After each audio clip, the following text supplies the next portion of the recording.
Confidence isn't walking into a room thinking that you're better than anyone. It's walking in knowing that you don't have to compare yourself to anyone. Comparing yourself to another person, that isn't even in your system. There's no thought of comparison. There's no competition with any other you. You are not above anyone. You are not below anyone. That's confidence.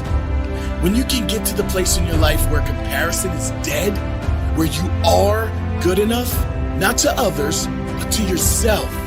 That is confidence. And you can be good enough right now because you are good enough right now. You might just need to change your mindset. Confidence can be developed in many ways. You can start with your physiology, your posture. If I asked you what a confident person looked like, would you be able to tell me? Of course you would. They look strong, sure of themselves. How are they standing? They're standing tall. How are their shoulders? They are back, upright. They make eye contact. Their head is up, not down. Now a shy or introverted person might say, yeah, well, that's all good for outgoing people, but I will never be confident. Anyone can develop confidence.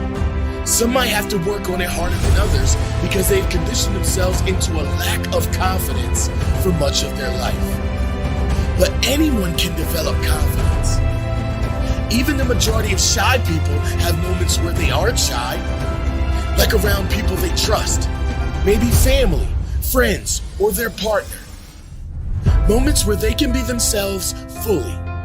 So the shyness is selective, which means you can make confidence permanent if you consciously decide to be the person and do the things you do.